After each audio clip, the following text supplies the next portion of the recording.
Hi, I'm Jennifer Woosley Saylor. I'm a licensed professional clinical counselor and the kid of a cop. And this is the podcast When the Call Hits Home.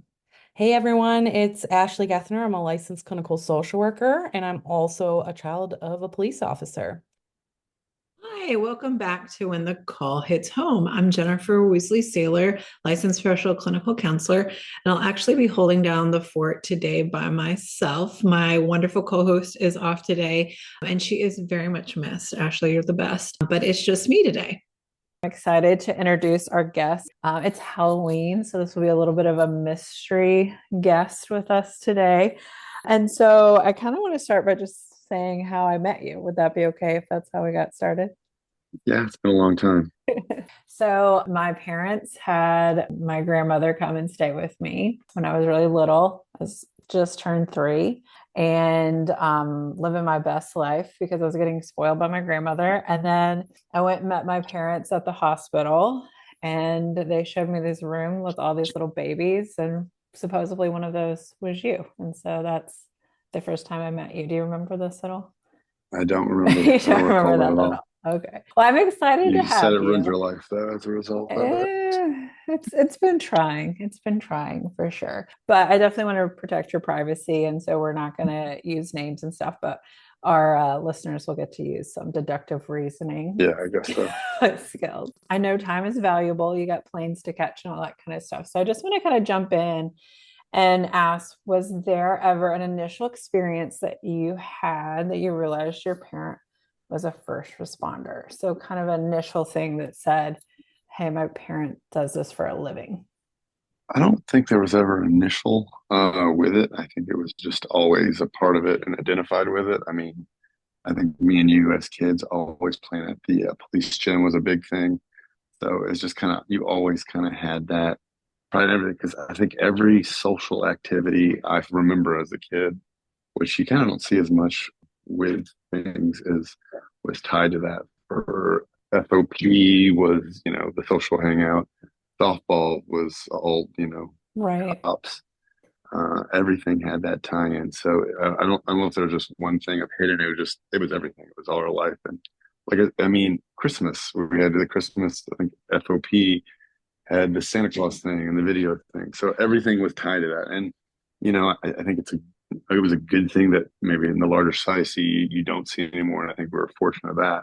I mean, every friend that outside of school was in a lot of ways, I guess, family and stuff like that was usually tied to that of some cop that he knows to some unit. And then you just always go into, the office. There was always there, and then other people's kids there after playing the police gym. So maybe they needed probably maybe better health child care centers, but Right. there was always that element of running around when you were a So kid.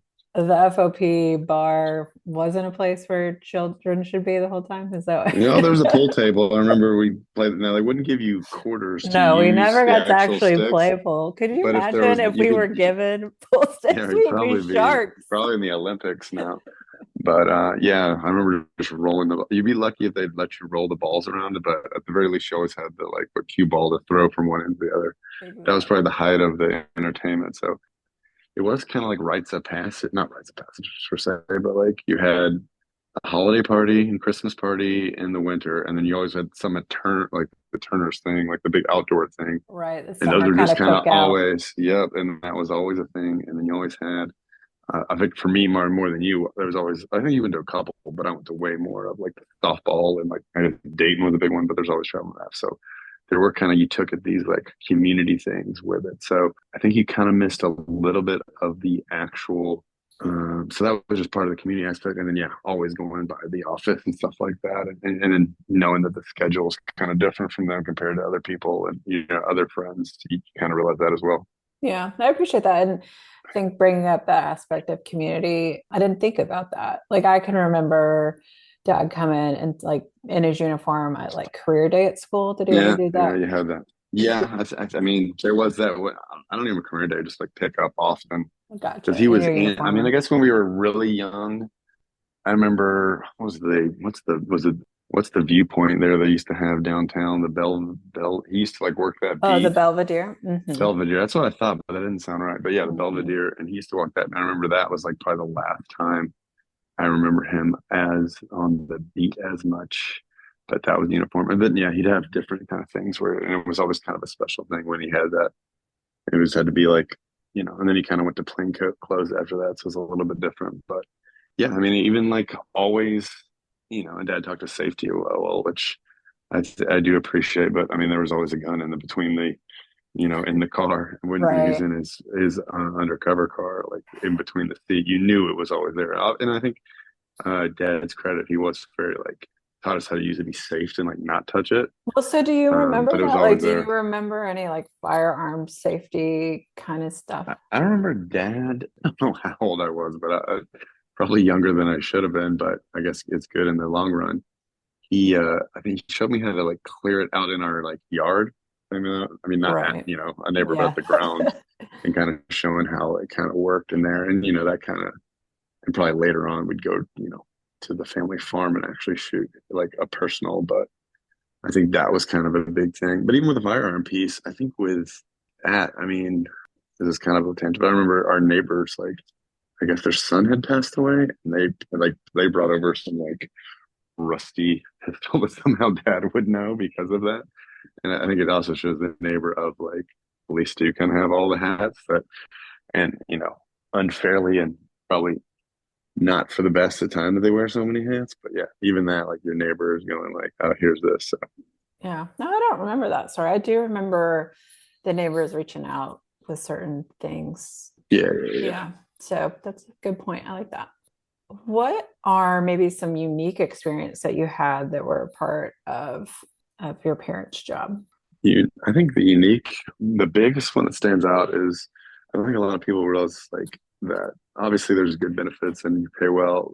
There's like it's a decent, but I think the whole like what's off duty or like the off duty pay. And I'm totally blanking on what it's called, but like that is its whole other side industry, at least especially for police. Like I guess everyone kind of has it to a degree. Mhm. I think police as a security element again, Like the like off-duty yeah, policing. off duty and policing. That makes sense.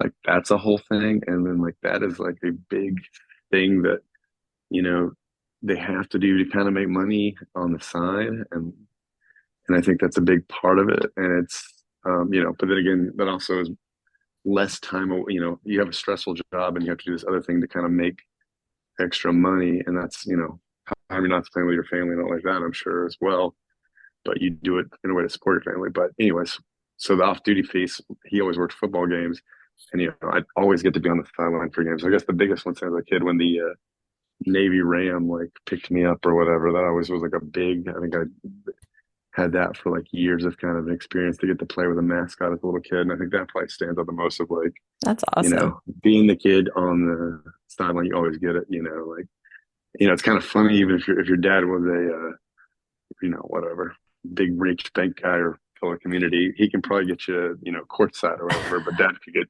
got me behind the access, which I think was pretty cool at the time. But Yeah. then again, with everything, you probably do it so much you don't appreciate it, Right. Right. you know. Right. Well, I appreciate that. And that is a great story and definitely a benefit sometimes is that off duty. But I like how you kind of incorporated it as well as saying, like, well, there's everything has a cost equation too, Yeah, I guess you including. don't think about it because it's such a part of the job that you don't. And now you're older, you're like, well, that was like a part-time job, and I Mhm. don't think. I mean, there's probably a lot to that from the individual as well as like having to have a part-time job. We all know, even if it was whatever it was, like Mhm. that's going to affect your other wing, and not even consider like that's going to affect your relationships and just time because you only got so much of that. So, especially when you're doing shift work into that, like that has to be difficult, And even when Well, you're, when Dad was playing clothes and probably a more investigative role, you got to think that has a very important, more mental job. But then you still mhm. have to do the classic policing job that people think of, like security at a football game or concert or something like that. So Right. yeah, I think that is a lot of things we don't always think about that, but it's just a part of it that's like kind of unwritten. Yeah, exactly. Well, and to think about too, like the executive functioning skills of managing all of that. And as well as Yeah, like there's only so many hours in the day. And so, where you might go to be like providing for your family, it also takes time away from your family. So it is a yeah, lot to exactly. manage for sure. Exactly, and that's the vacation home for some people, and and then some of them pay more than their other hourly, so you got to say there's some conflict there as well. So, Oh yeah, but yeah, totally. it's a very taxing, but it's just part of it, and I don't know if I have an answer how to solve it. Well, I just appreciate your experience. I mean, that's what we're really here for, is just to talk about those experiences for you. Oh, I thought we're solving all the problems. That's the next episode. That's the next Okay, episode. Are there any ways that you feel your childhood was different than your peers because you were a child of a first responder? Is there anything that kind of differentiated your experience in childhood? Think there was I mean, I think we talked about earlier, just like you did have a little special access. And I guess also other parents would interact differently with how they thought.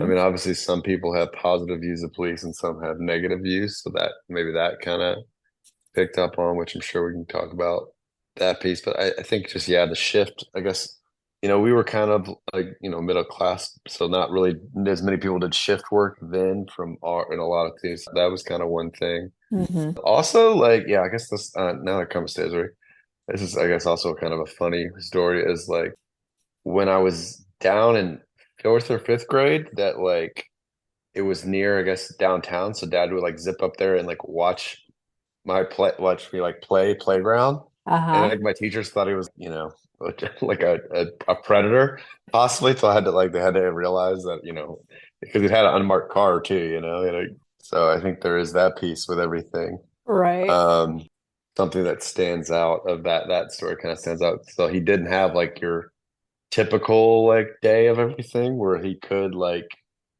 so he did have the shift work, but he also I think he could fluidly be out and about because part of the work I guess is kind of being out and around. But that Right. kind of stands out of kind of like a different thing of like I feel like dad was around and could zip around easier than maybe other parents who worked at an office Yeah, yeah, job. like a nine to So five, you so clock in, clock so he out had kind of so thing. with yeah, so Hmm. with the different he also had some freedom too, I guess. So I think that kind of stands out Okay, that compared to definitely other stands out. parents.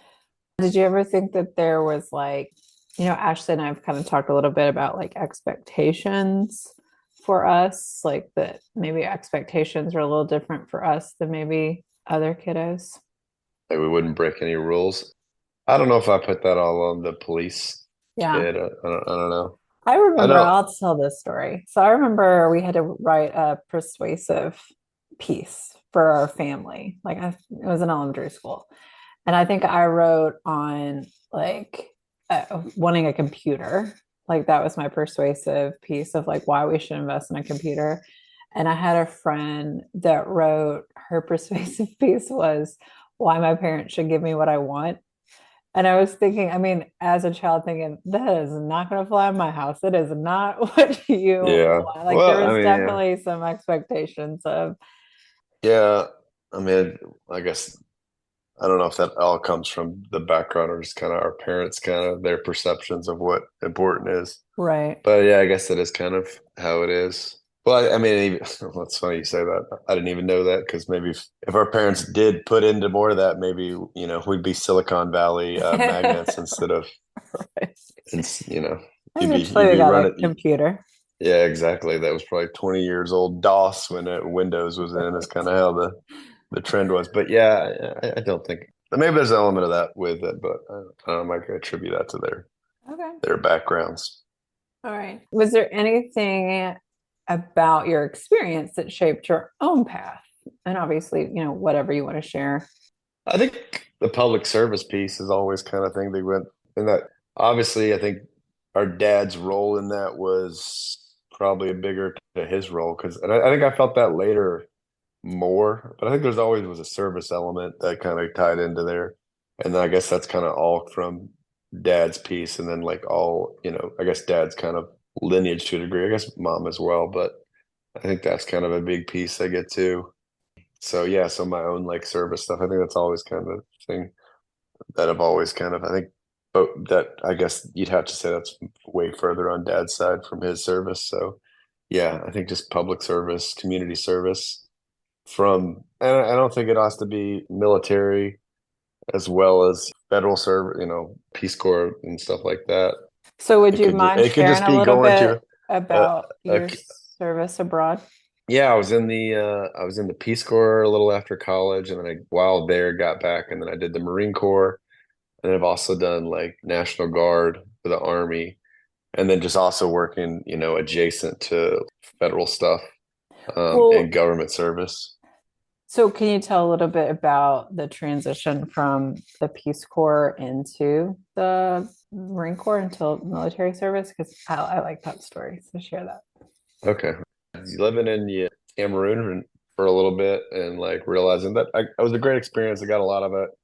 Felt I got a lot, still got a lot of it out, but you do kind of, while I was there, Afghanistan was going on, everything like that. And it makes you appreciate both, the things you have in America and just kind of even I mean, to be honest, it even would go of like being from where we're from and like the family that you do kind of, because I mean, you do meet like a wide mix of America there as well. It's Right. not just of that piss, and you do kind of appreciate your parents and the values they give you and stuff like that. And then you learn nurses there because obviously like there is a lot of, poverty and problems there, but also you kind of realize that like they take community a lot more serious and they Mm. do, and like their relationships, are very, they have their own kind of way of deals with things, and they actually do kind of take a community inside that we don't always do. But yeah, just being over there, I kind of realized that like we do have a lot of things we take granted. So that was kind of my big push there of why I joined at the time.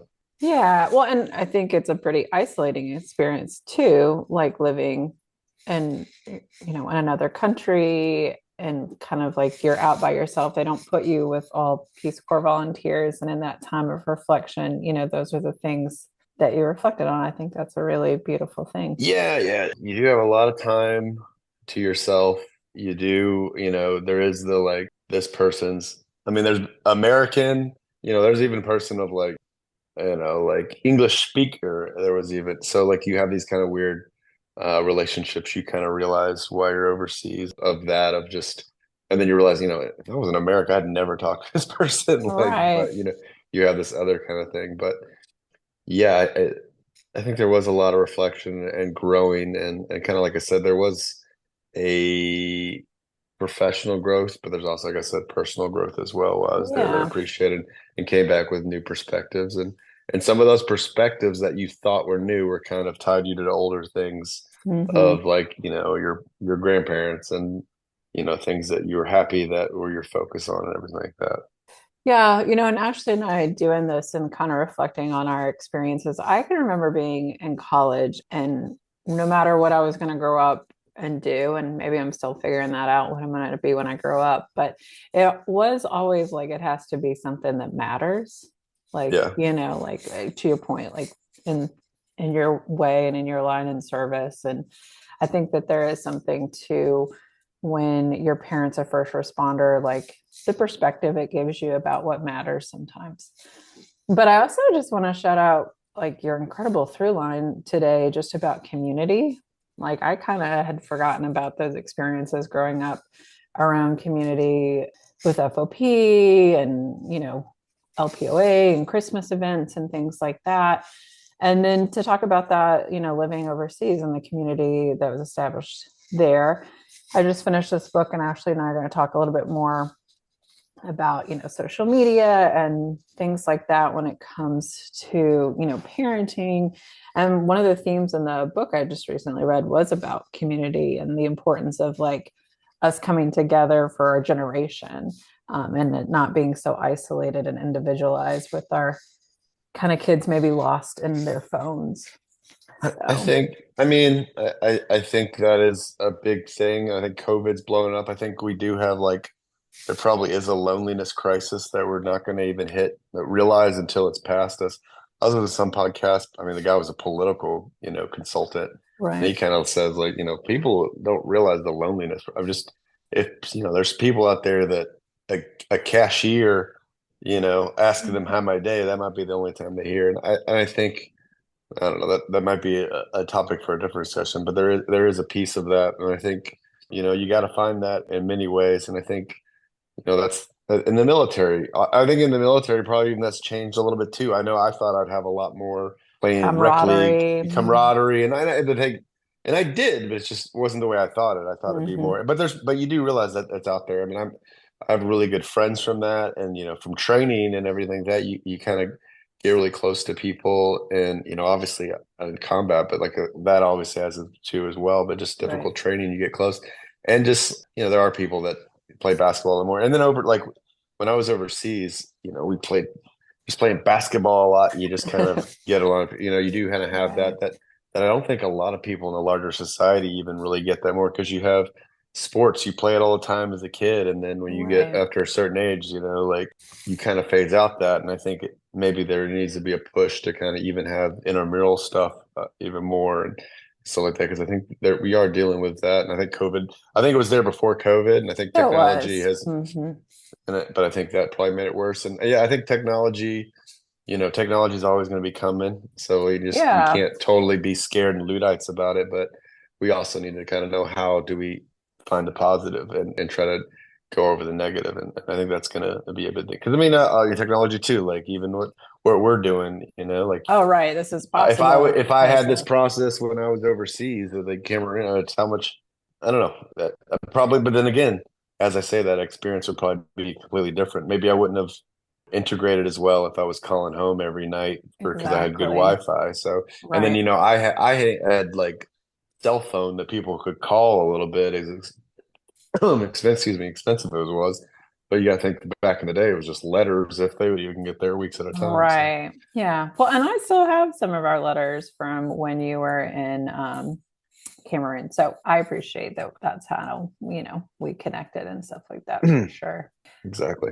Yeah. And I appreciate it. I mean, technology is not going anywhere, but it's just kind of how do we use it with some gutter guards, right? Like, how Yeah. do we get it down the middle and get a strike, but not let it kind of Yeah. Everything deprive is us. a balances of everything. Yeah, well, and as humans, we actually are kind of herd animals. Like it is good for us to get together in different ways. So, Yeah. all Yeah. right. My last question, because again, I know you're busy and important.